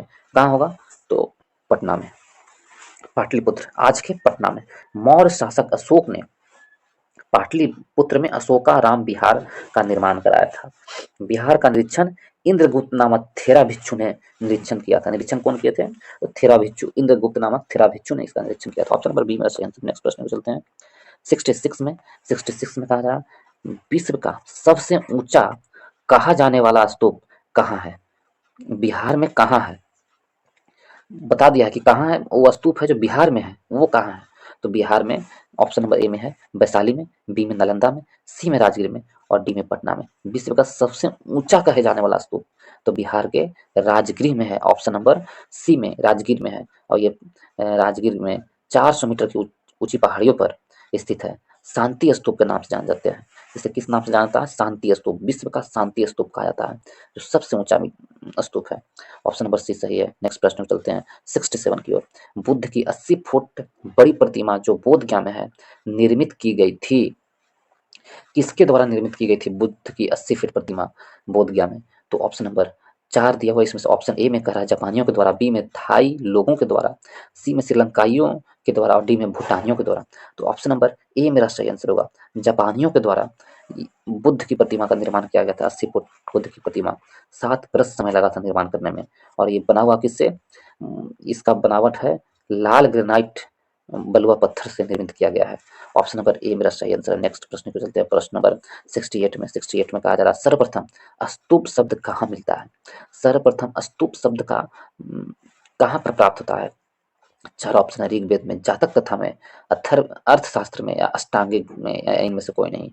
तो ऑप्शन नंबर ए मेरा सही आंसर होगा। ऋग्वेद में सबसे पहली बार स्तूप शब्द का जानकारी मिलती है। कहाँ, ऋग्वेद में। ऋग्वेद में स्तूप शब्द का सबसे पहली बार जानकारी मिलती है। ठीक है, नेक्स्ट प्रश्न में चलते हैं, प्रश्न नंबर 69 की ओर। 69 में कहा जा रहा है वह स्तूप स्थल जिसका संबंध भगवान बुद्ध के जीवन की घटना से नहीं रहा है, वह है कौन सा है स्तूप स्थल जो भगवान बुद्ध के जीवन के घटना से नहीं रहा है। सारनाथ, सांची, बोध गया, या कुशीनगर। तो ऑप्शन नंबर कौन सा स्तूप है जो बुद्ध के जीवन से संबंधित नहीं है। तो ऑप्शन नंबर बी मेरा सही आंसर होगा। सांची का जो स्तूप है वो बुद्ध की घटना से संबंधित नहीं है। बोध गया का स्तूप स्थल बुद्ध के ज्ञान से संबंधित है। बोध गया में जो स्तूप स्थल वो बुद्ध के ज्ञान से संबंधित है। और सारनाथ में जो स्तूप स्थल है वो वो धर्म चक्र परिवर्तन से जो प्रथम उपदेश दिए थे। और कुशीनगर में जो स्तूप स्थल है वो बुद्ध की मृत्यु से संबंधित है, जबकि सांची का स्तूप स्थल जीवन के किसी घटना से संबंधित नहीं है। ऑप्शन नंबर बी मेरा सही आंसर होगा। नेक्स्ट प्रश्न, प्रश्न नंबर 17 की ओर। प्रश्न नंबर 17 में कहा जा रहा है निम्नलिखित स्तूपों का सही तैथिक क्रम कालानुक्रम बताइए। सही तिथि बताना है स्तूपों में। तो भरूच, सांची, अमरावती, धमेक, कौन पहले आया कौन बाद में आया। तो देखिए चारों ऑप्शन में इसमें आंसर बता पाना मुश्किल है, क्योंकि इसमें से 3 तो महात्मा महात्मा नहीं, अशोक महान ने बनाया था। 3 कौन कौन, भरहुत, सांची एवं धमेक स्तूप। भरहुत स्तूप, सांची स्तूप एवं धमेक स्तूप किसने बनाया था, अशोक ने बनाया था, अशोक महान ने। और इनका कार्यकाल बता पाना मुश्किल है, इनका कार्यकाल बता पाना मुश्किल है। तो इस प्रकार इन्हें सजा पाना भी मुश्किल है। तो इसलिए इसका आंसर दे पाना मुश्किल होगा। और जो अमरावती स्तूप था उसे बनाने वाले कौन थे, सातवाहन शासकों के समय में बना था अमरावती। तो इसका आंसर नहीं बता सकते हैं दोस्तों। तो चलिए नेक्स्ट प्रश्न पे चलते हैं, प्रश्न नंबर 71 की ओर। अनात्मवाद सिद्धांत है। अनात्मवाद सिद्धांत क्या होता है। तो अनात्मवाद सिद्धांत क्या है। ऑप्शन ए में कह रहा सांख्य का, वेदांत का, बौद्ध दर्शन का, जैन दर्शन का, या ई में है इनमें से कोई नहीं। तो सांख्यवाद है जो बौद्ध दर्शन का है। ऑप्शन नंबर सी मेरा सही आंसर होगा। सांख्य अनात्मवाद सिद्धांत बौद्ध दर्शन का है। ऑप्शन नंबर सी मेरा सही आंसर। नेक्स्ट प्रश्न पे चलते हैं, प्रश्न नंबर 72 की ओर। 72 में कहा जा रहा है संसार अस्थिर और क्षणिक है का निम्न में से किससे संबंधित है। किन्होंने कहा था कि संसार अस्थिर और क्षणिक है। तो ऑप्शन नंबर ए मेरा सही आंसर होगा। बुद्ध ने कहा था, बौद्ध ने कहा था कि क्षणिक और अस्थिर है। चलिए 73 नंबर क्वेश्चन की ओर। 73 नंबर क्वेश्चन में देखते हैं क्षणिकवाद का प्रतिपादन किसने किया था। क्षणिकवाद का प्रतिपादन किन्होंने किया था। 5 ऑप्शन है। तो ऑप्शन नंबर ए मेरा सही आंसर होगा। क्षणिकवाद का प्रतिपादन महात्मा बुद्ध ने किया था। सिद्धांत बौद्ध दर्शन से संबंधित है। नेक्स्ट प्रश्न पे चलते हैं, प्रश्न नंबर 74 की ओर। 74 नंबर प्रश्न में चलते हैं, निम्नलिखित में से किसे एशिया के ज्योतिपुंज के तौर पर जाना जाता है। एशिया के ज्योतिपुंज के तौर पर किसे जाना जाता है। तो ऑप्शन नंबर ए में है गौतम बुद्ध को, बी में है महात्मा गांधी को, सी में है महावीर स्वामी को, या डी में है स्वामी विवेकानंद को। तो गौतम बुद्ध को, ऑप्शन नंबर ए मेरा सही आंसर होगा। गौतम बुद्ध को एशिया का ज्योतिपुंज के नाम से जाना जाता है। और उनके जीवन पर एडविन अर्नाल्ड ने लाइट ऑफ एशिया नामक काव्य पुस्तक की रचना की थी, एडविन अर्नाल्ड ने। और जिसका अनुमोदन कहाँ किया गया था, लंदन में 1879 ईस्वी में इसका अनुमोदन किया गया था, इस बुक का, एडविन अर्नाल्ड द्वारा। ठीक है, लंदन में। नेक्स्ट प्रश्न में चलते हैं, प्रश्न नंबर 75 की ओर। 75 में निम्नलिखित में से किसे एशिया का ज्योतिपुंज नाम से जाना जाता है। तो वो कौन है, महात्मा बुद्ध, भगवान बुद्ध को। नेक्स्ट प्रश्न, सर एडविन अर्नाल्ड की पुस्तक the light of the Asia आधारित है। The light of the Asia जो उन्होंने अपनी पुस्तक को संकलित किया था वो किस विषय वस्तु पर है। तो ललित विस्तार के विषय वस्तु पर है, आधारित है। किसमें, Lalit Vistar. Option number B मेरा सही आंसर होगा। 1879 ईस्वी में लंदन में लॉन्च किया गया था Lalit Vistar. Option number C, option number B मेरा सही आंसर है। कौन है? ऑप्शन नंबर बी, ललित विस्तार। ठीक है, नेक्स्ट प्रश्न को चलते हैं, प्रश्न नंबर 77 की ओर। बौद्ध धर्म के महायान और हीनयान संप्रदाय में सर्वाधिक मौलिक अंतर निम्नलिखित में से कौन सा है? मौलिक अंतर क्या है दोनों में से? तो बौद्ध धर्म के महायान और हीनयान में सबसे अधिक मौलिक अंतर देवी देवताओं की पूजा है। देवी देवताओं की पूजा से संबंधित है, मूर्ति पूजा के संबंधित है बौद्ध धर्म के हीनयान और महायान में। तो ऑप्शन नंबर सी मेरा सही आंसर है। नेक्स्ट प्रश्न में चलते हैं, प्रश्न नंबर 78 की ओर। गौतम बुद्ध को एक देवता का स्थान किस राजा के युग में प्राप्त हुआ था? किन्होंने कहा था महात्मा बुद्ध एक देवता है? किस राजा के समय में हुआ था? अशोक के समय में, कनिष्क के समय में, चंद्रगुप्त, विक्रमादित्य या हर्ष के समय में? तो ऑप्शन नंबर बी मेरा सही आंसर होगा। कनिष्क के समय में बुद्ध भगवान को एक देवता के रूप में स्थान प्राप्त हुआ था। चतुर्थ बौद्ध संगीति में बौद्ध धर्म हीन आयन एवं महान आयन को दो स्पष्ट एवं स्वतंत्र संप्रदाय में विभक्त हो गया था। कब? जब चतुर्थ बौद्ध संगीति हो रहा था उसी समय हीन आयन महायान का दो भागों में विभाजन हुआ था। तो महायान शाखा ने बुद्ध को देवता माना था। तो कनिष्क किस बौद्ध संप्रदाय से है? तो महायान शाखा से है कनिष्क, और उन्हीं के शासनकाल में देवता का माना गया था। तो नेक्स्ट प्रश्न समझ चलते हैं, प्रश्न नंबर 79 की ओर। 79 में कहा जा रहा है कि भारत में पहले जिस मानव प्रतिमाओं को पूजा गया वह थी। तो भारत में पहले जिस मानव प्रतिमाओं को पूजा गया था वह कौन थी? ब्रह्मा की, विष्णु की, बुद्ध की या शिव की? तो किसकी पूजा थी की गई थी सबसे पहले? तो ऑप्शन नंबर सी, बुद्ध की। बुद्ध की प्रतिमाओं को सबसे पहले बना करके पूजा की गई थी। ऑप्शन नंबर सी मेरा सही आंसर है। नेक्स्ट प्रश्न में चलते हैं, प्रश्न नंबर 80 की ओर। 80 में कहा जा रहा है देश में निम्न में से किसने मूर्ति पूजा की नींव रखी थी? तो बौद्ध धर्मों ने मूर्ति पूजा की सबसे पहले नींव रखी थी। ऑप्शन नंबर बी मेरा सही आंसर होगा। नेक्स्ट प्रश्न पे चलते हैं, प्रश्न नंबर 81 की ओर। 81 में कहा जा रहा है गंधार शैली की मूर्ति कला में बुद्ध के सारनाथ में हुए प्रथम धर्मोपदेश के संबंध में प्रवचन मुद्रा का नाम क्या है? प्रवचन मुद्रा का नाम क्या है जो सारनाथ में हुई थी? अभी जस्ट हमने इसे बताया था। तो उसे क्या कहा जाता है जब पहली बार धर्म उपदेश दिए थे उन्हें? तो उसे धर्म चक्र प्रवर्तन कहते हैं, सारनाथ में दिए थे। ऑप्शन नंबर सी मेरा सही आंसर होगा। बुद्ध के खड़ी प्रतिमा 82 में चलते हैं, ऑप्शन नंबर 82 में। बुद्ध की खड़ी प्रतिमा निम्न में से किस काल में बनाई गई थी?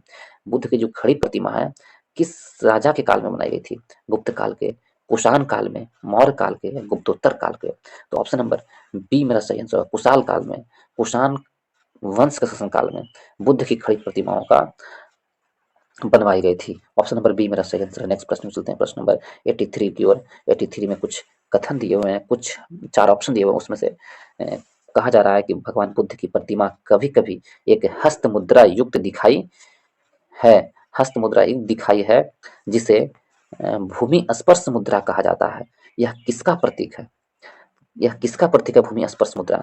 तो ए में कह रहा है मार पर दृष्टि रखने पर ध्यान में विघ्न डालने से मार्ग के रोकने के लिए बुद्ध की धरती का आवाहन नहीं, मार्ग के प्रलोभनों के बावजूद अपनी सुचिता और शुद्धता के साक्षी होने के लिए बुद्ध की धरती का आवाहन। ऑप्शन नंबर बी मेरा सही आंसर होगा। 83 का ऑप्शन नंबर बी सही आंसर होगा। नेक्स्ट प्रश्न पे चलते हैं, प्रश्न नंबर 84 की ओर। 84 में कहा जा रहा है भूमि स्पर्श मुद्रा की सारनाथ बुद्ध मूर्ति संबंधित है किसके शासनकाल में? भूमि स्पर्श मुद्रा जो सारनाथ में बुद्ध की भूमि है, बुद्ध से संबंधित है, वो किसके शासनकाल में हुआ था? इससे वो हमसे पूछ रहा है। मौर्य काल से,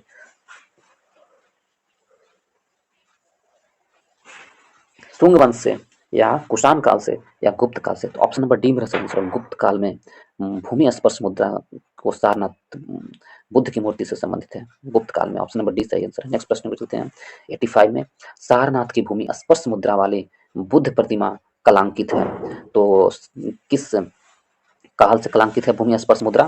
तो ऑप्शन नंबर बी मेरा सही आंसर है। गुप्त काल से संबंधित है कलांकित मुद्रा, भूमि स्पर्श मुद्रा है जो गुप्त काल से संबंधित है। ऑप्शन नंबर बी मेरा सही आंसर। नेक्स्ट प्रश्न में चलते हैं, प्रश्न नंबर 86 की ओर। कौन से शासक ने बौद्ध मत के विस्तार में योगदान नहीं दिया? कौन शासक था जो बौद्ध मत के विस्तार में योगदान नहीं दिया? हर्षवर्धन ने योगदान दिया, कनिष्क ने योगदान दिया, अशोक ने योगदान दिया? Option number D, Pushyamitra Shunga ने योगदान नहीं दिया था। कौन? पुष्यमित्र शुंग ने योगदान नहीं दिया था। ऑप्शन नंबर सी में ना मेरा सही आंसर होगा, क्योंकि पुष्यमित्र शुंग थे, वैदिक पुनर्जागरण काल भी कहा जाता है पुष्यमित्र शुंग को। तो किसने योगदान नहीं दिया? ऑप्शन नंबर डी मेरा सही आंसर, पुष्यमित्र शुंग ने। नेक्स्ट प्रश्न पे चलते हैं, 87 में। 87 में कहा जा रहा है कथन है दो, उसमें कौन सही है कौन गलत है? कुशीनगर मल्ल गणराज्य की राजधानी थी, बिल्कुल सही है। और कारण है महात्मा बुद्ध का महापरिनिर्वाण कुशीनगर में हुआ था, तो ये भी सही है। लेकिन दोनों की स्पष्टीकरण नहीं करता है, कथन भी सही है और कारण भी सही है, लेकिन कारण कथन का स्पष्टीकरण नहीं करता। इस प्रकार ऑप्शन नंबर बी मेरा सही आंसर है। नेक्स्ट प्रश्न में चलते हैं, प्रश्न नंबर 88 की ओर। 88 में कहा जा रहा है निम्नलिखित युग में से कौन सही सुमेलित है? लोथल, लोथल में क्या हुआ था? और सारनाथ, राजगीर और नालंदा। लोथल में प्राचीन गोदी क्षेत्र है, सही है। लोथल में प्राचीन गोदी क्षेत्र है, ये तो सही है। कौन सही है सो पूछ रहा है हमसे, प्राचीन स्थितियों के रूप में। लोथल गोदी क्षेत्र है, बिल्कुल सही है। सारनाथ में बुद्ध का प्रथम धर्मोपदेश था, ये भी सही है। और सबसे ज्यादा कहाँ दिए थे? श्रावस्ती में। और राजगीर में अशोक के सिंह स्तंभ शीर्ष गलत है। राजगीर में अशोक के सिंह स्तंभ कहाँ से मिले हैं? सांची के स्तूप से मिले हैं। कहाँ से सिंह स्तूप कहाँ से प्राप्त किया? सारनाथ से सिंह स्तूप जो प्राप्त हुआ, सारनाथ से, ना कि राजगीर से। ये गलत है, ये गलत है। और नालंदा में बौद्ध अधिगम महापीठ है, बौद्ध अधिगम महापीठ नालंदा में बताया जा रहा है, तो ये भी सही है। ये सही है, ये सही है, ये सही है, ये सही है। तीन गलत है। हमसे पूछा सही कौन है, तो ऑप्शन नंबर सी मेरा सही आंसर होगा। 1 2 4, ऑप्शन नंबर सी सही आंसर। नेक्स्ट प्रश्न में चलते हैं, प्रश्न नंबर 89 की ओर। 89 में कहा जा रहा है महायान बौद्ध धर्म में बोधिसत्व अवलोकितेश्वर को और किस अन्य नाम से जाने जाते हैं? अवलोकितेश्वर को किस नाम से जाने जाते हैं? वज्रायन, मंजूश्री, पद्मपाणि या मैत्रेय? और ऑप्शन कौन सा आंसर सही होगा? पद्मपाणि के नाम से जानते हैं अवलोकितेश्वर को किस नाम से? पद्मपाणि के नाम से जानते हैं। ऑप्शन नंबर सी मेरा सही आंसर है। नेक्स्ट प्रश्न में चलते हैं, प्रश्न नंबर 90 की ओर। 90 नंबर में कहा जा रहा है भारतीय इतिहास के संदर्भ में निम्नलिखित में से कौन भावी बुद्ध जो संसार की रक्षा हेतु अवतरित होते हैं होंगे? कौन भावी बुद्ध हैं जो संसार की रक्षा हेतु अवतरित होंगे? 90 नंबर प्रश्न में पूछा गया है। कौन है? अवलोकितेश्वर, लोकेश्वर, मैत्रेय या पद्मपाणि? तो ऑप्शन नंबर सी मेरा सही आंसर होगा। भावी बुद्ध कौन है? मैत्रेय जो अवतरित होंगे। ऑप्शन नंबर सी मेरा सही आंसर है। नेक्स्ट प्रश्न में चलते हैं, प्रश्न नंबर 91 की ओर। 91 में कहा जा रहा है भारत के धार्मिक इतिहास के संदर्भ में निम्नलिखित कथनों पर विचार कीजिए। बोधिसत्व बौद्ध मत के हीनयान संप्रदाय की केंद्रीय संकल्पना है, ये सही है। कथन दिया हुआ है 3 बौद्ध इतिहास के बारे में, तो नहीं, ये सही नहीं होगा। बौद्धिमत बौद्ध धर्म के हीनयान संप्रदाय के संबंधित है, गलत है। बोधिसत्व अपने प्रबोध के मार्ग पर बढ़ता हुआ करुणामय है, ये सही है। और बोधिसत्व समस्त संवेचन प्राणियों को उनके प्रबोध के मार्ग पर चलने में सहायता करने के लिए स्वयं को निर्वाण प्राप्ति विलंबित करता है, तो ये भी सही है। तो हमसे पूछ रहा है उपयुक्त कथन में से कौन से सही हैं? 2 और 3 सही है। तो इस प्रकार ऑप्शन नंबर बी मेरा सही आंसर होगा। 2 और 3, केवल 2 और 3 सही है।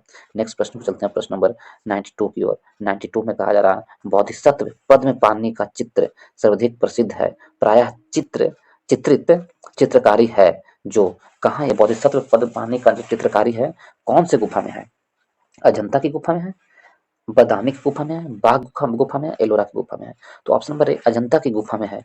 बोधिसत्व पद्मपाणि के जो चित्र है सर्वाधिक प्रसिद्ध, वो चित्रित है अजंता की गुफा में। ऑप्शन नंबर ए मेरा सही आंसर होगा। नेक्स्ट प्रश्न में चलते हैं, प्रश्न नंबर 93 की ओर। 93 में कहा जा रहा है हीनयान अथवा अवस्था का विशालतम एवं सर्वाधिक विकसित शैलकृत चैत्यगृह स्थित है।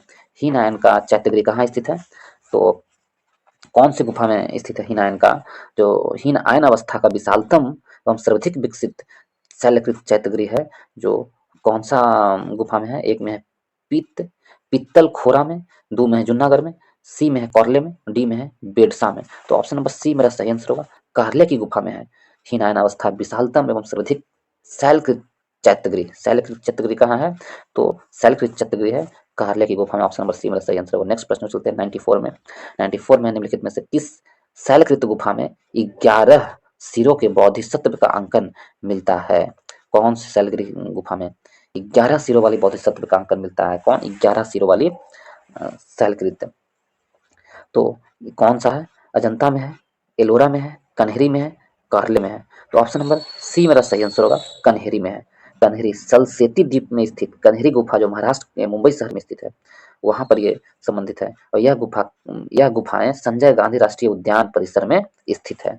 तो ऑप्शन नंबर सी होगा कन्हेरी में। कार्ले की गुफा कहाँ है? तो कार्ले की गुफा भी पुणे महाराष्ट्र में स्थित है।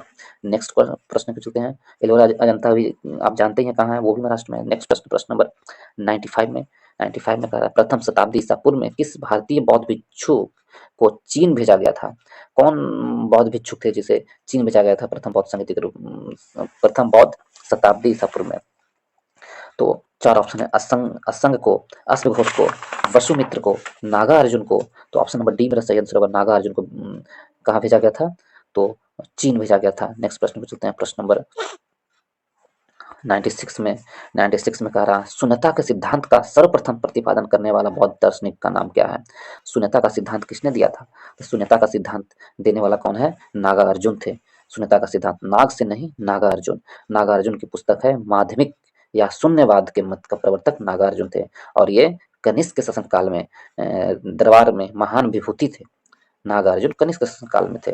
नेक्स्ट प्रश्न पे चलते हैं। प्रश्न नंबर 97 की ओर। 97 में कहा जा रहा है नागार्जुन किस बौद्ध संप्रदाय से के थे? किस बौद्ध संप्रदाय के थे नागार्जुन? चार ऑप्शन है, सौत्रांतिक, वैभाषिक, माध्यमिक या योगाचार। तो ऑप्शन नंबर सी मेरा सही आंसर होगा। माध्यमिक बौद्ध संप्रदाय से संबंधित थे कौन? नागार्जुन। ऑप्शन नंबर सी मेरा सही आंसर है। नागार्जुन कौन से?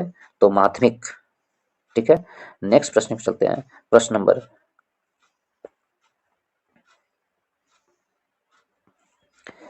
98 की ओर। 98 में कहा जा रहा है बौद्ध शिक्षा का केंद्र है। बौद्ध शिक्षा का केंद्र कहाँ है? विक्रमशिला में, वाराणसी में, गिरनार में या उज्जैन में? तो बौद्ध शिक्षा का केंद्र विक्रमशिला विश्वविद्यालय में है, जो आज भागलपुर में स्थित है। बौद्ध शिक्षा का 3 प्रमुख केंद्र है। प्राचीन काल में बौद्ध शिक्षा के प्रमुख 3 केंद्र थे। एक था नालंदा, दूसरा वल्लभी और तीसरा विक्रमशिला। नालंदा और विक्रमशिला बिहार में और वल्लभी गुजरात में। ठीक है। नेक्स्ट प्रश्न पे चलते हैं। प्रश्न नंबर 99 में वल्लभी विश्वविद्यालय स्थित है। जस्ट हमने बता दिया वल्लभी विश्वविद्यालय कहाँ स्थित है, तो गुजरात में वल्लभी विश्वविद्यालय है, जो गुजरात के काठियावाड़ क्षेत्र में स्थित है। अभी आधुनिक नाम क्या है? वल नामक स्थान पर स्थित है। नेक्स्ट प्रश्न पे चलते हैं। प्रश्न नंबर 100 में कह रहा है नालंदा विश्वविद्यालय के स्थापन का युग है। स्थापन का युग कौन है? स्थापना का युग नालंदा विश्वविद्यालय का किसके शासनकाल में नालंदा विश्वविद्यालय की स्थापना हुई थी, ये हमसे पूछा जा रहा है।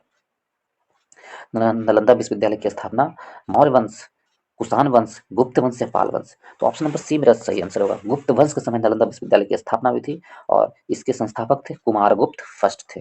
कुमारगुप्त फर्स्ट थे। ऑप्शन नंबर सी मेरा सही आंसर होगा। नेक्स्ट प्रश्न चलते हैं 101 की ओर। नालंदा विश्वविद्यालय के संस्थापक कौन थे? तो अभी हमने बताया गुप्त वंश के शासक कुमारगुप्त फर्स्ट थे। ऑप्शन नंबर बी मेरा सही आंसर है। नेक्स्ट प्रश्न चलते हैं। प्रश्न नंबर 102 नालंदा विश्वविद्यालय किसके लिए विश्व प्रसिद्ध है? बुद्ध के कौन सी शिक्षा के लिए विश्व प्रसिद्ध है नालंदा विश्वविद्यालय? ये हमसे प्रश्न पूछ रहा है। ऑप्शन 1 में है चिकित्सा विज्ञान, 2 में है तर्कशास्त्र, सी में है बौद्ध धर्म के दर्शन और डी में है रसायन विज्ञान। ऑप्शन नंबर सी मेरा सही आंसर होगा। बौद्ध धर्म दर्शन से संबंधित है नालंदा विश्वविद्यालय और चीन यात्री हेंग सांग ने यहाँ अध्ययन करने आया था।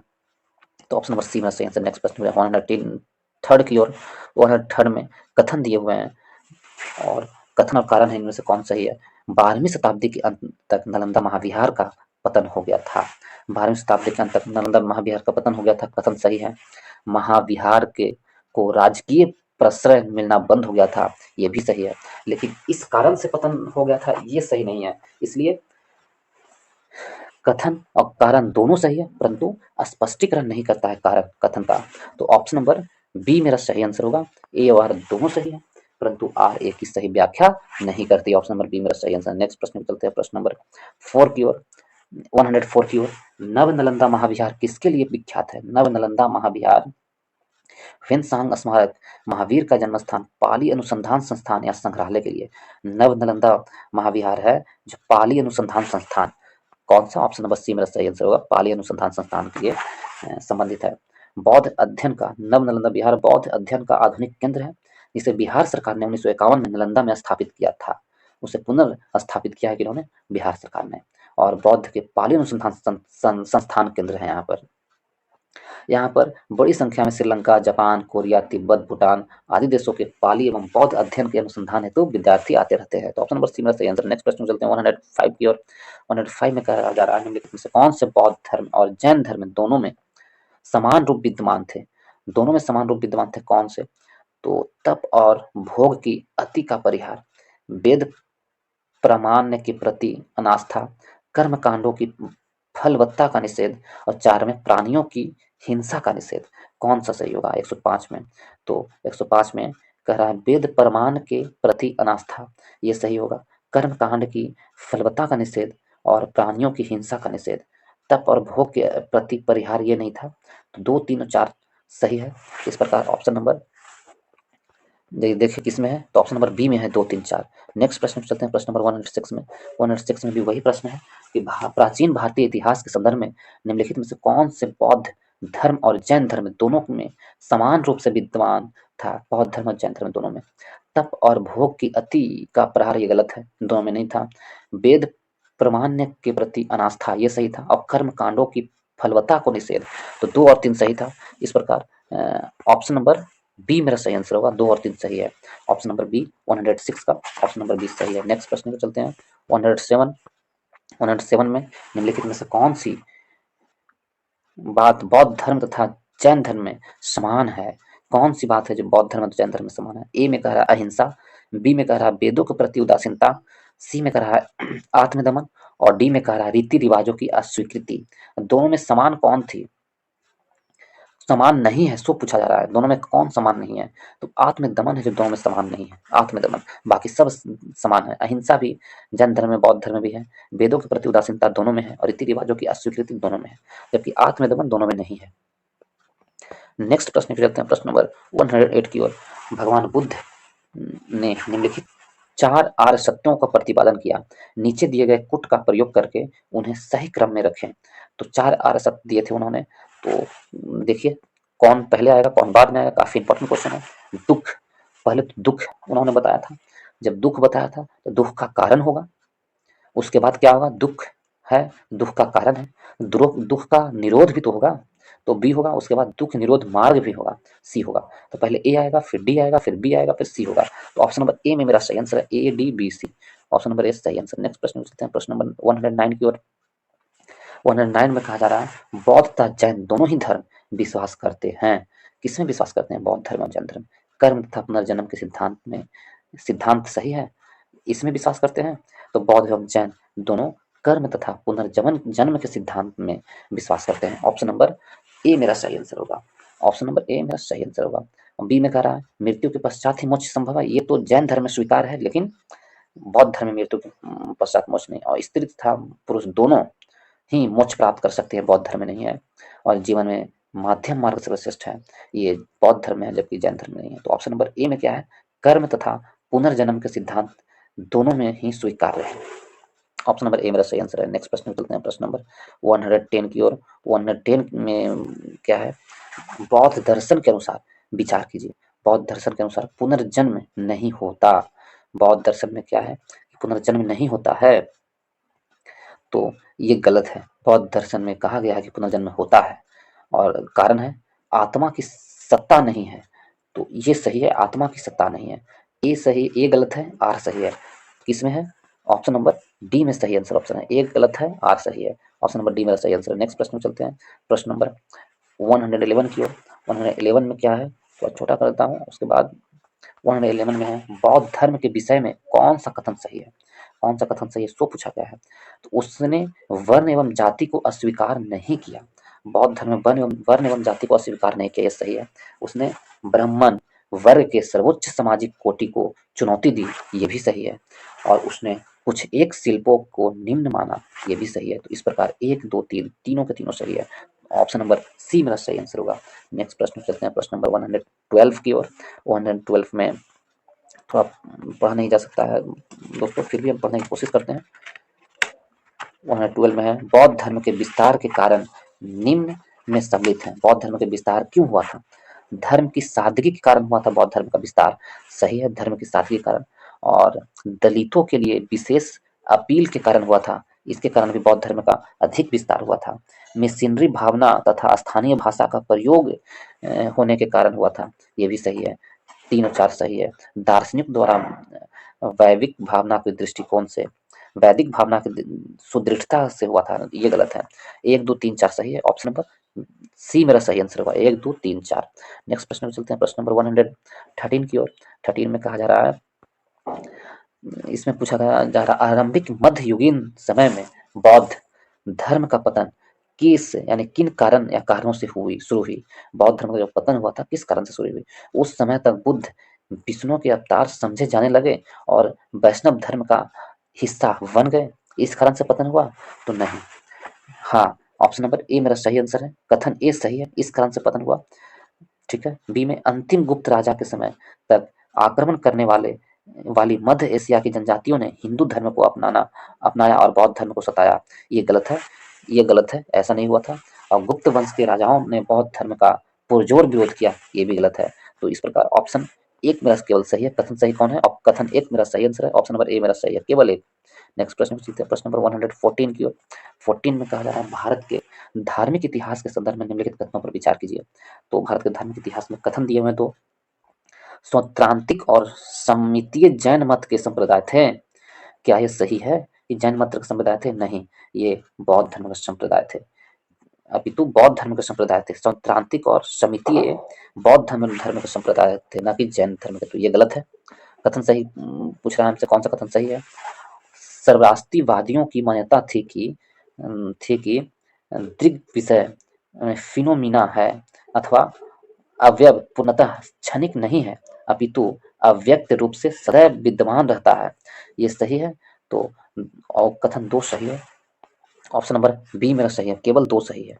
नेक्स्ट प्रश्न पे चलते हैं, प्रश्न नंबर 115 में कहा जा रहा है, निम्नलिखित कथनों पर विचार करें एवं चैत्य तथा बिहार में क्या अंतर है इसे चुने। यदि आप लोग को इससे कुछ भी सीखने के लिए मिलता हो दोस्तों, अच्छा लगता हो हमें मेरे बताए हुए, तो आप इस वीडियो को शेयर करें दोस्तों के ग्रुप में और चैनल को सब्सक्राइब करना ना भूलें दोस्तों, और वीडियो को लाइक करें। तो चलिए, एक में कह रहा है, बिहार पूजा स्थल होता है जबकि चैत्य बौद्ध भिक्षुओं का निवास स्थल होता है। बिल्कुल गलत है, बिहार निवास स्थल होता है जबकि पूजा स्थल चैत्य होता है। बी में चैत्य पूजा स्थल होता है जबकि बिहार निवास स्थल होता है, तो ऑप्शन नंबर बी मेरा सही आंसर होगा। दोनों में यही अंतर है, चैत्य है जो पूजा स्थल होता है जबकि बिहार निवास स्थल होता है, ऑप्शन नंबर बी मेरा सही आंसर होगा। नेक्स्ट प्रश्न में चलते हैं, प्रश्न नंबर 16 की ओर। 16 में कहा जा रहा है, कुछ शैलकृत बौद्ध गुफाओं का चैत्य कहते हैं जबकि अन्य को बिहार, दोनों में क्या अंतर है? फिर वही प्रश्न है, बिहार पूजा स्थल है, चैत्य बौद्ध स्थल नहीं, ये गलत है, ऐसा नहीं है। ऑप्शन बी में क्या है?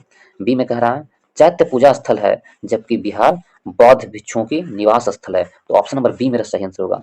चैत्य पूजा स्थल है और बौद्ध भिक्षुओं का निवास स्थल को बिहार कहा जाता है, ऑप्शन बी सही है। एक 117 और इस वीडियो का, बौद्ध धर्म से संबंधित वीडियो का ये अंतिम प्रश्न है दोस्तों, ये अंतिम प्रश्न। यदि आप लोगों को इससे कुछ भी सीखने के लिए मिला हो और हमारे बताए हुए पसंद आता हो, तो आप लोग प्लीज़ इस वीडियो को लाइक करें और दोस्तों के ग्रुप में शेयर करें और चैनल को सब्सक्राइब करना ना भूलें। तो चलिए, ये अंतिम प्रश्न को पढ़ लें। सुल्तानी युग में बौद्धों की कौन सी शाखा सबसे प्रभावशाली थी? सुल्तानी युग में तो बौद्धों की कौन सी शाखा सबसे प्रभावशाली थी? सुल्तानी युग में बौद्धों के वज्रयायन शाखा सबसे ज्यादा प्रभावशाली थी, वज्रयायन शाखा सबसे ज्यादा प्रभावशाली थी। और उसमें क्या था? तो मंजूश्री, मुल्क कल्प तथा मुहास समाज नामक ग्रंथों में से मिलता है इसके वर्णन। तो ऑप्शन नंबर बी सी मेरा सही आंसर होगा, वज्रयायन शाखा से संबंधित था, सुल्तानी युग वज्रयायन शाखा से, ऑप्शन नंबर सी मेरा सही आंसर है। इसके साथ ही इस वीडियो को समाप्त करने का इजाजत लेता हूँ। तब तक अपना ख्याल रखिएगा और पढ़ाई में व्यस्त रहिएगा ताकि जो लक्ष्य है उसे प्राप्त कर सकें। तो चलिए, इस वीडियो को समाप्त करते हैं। इस वीडियो को देखने के लिए धन्यवाद।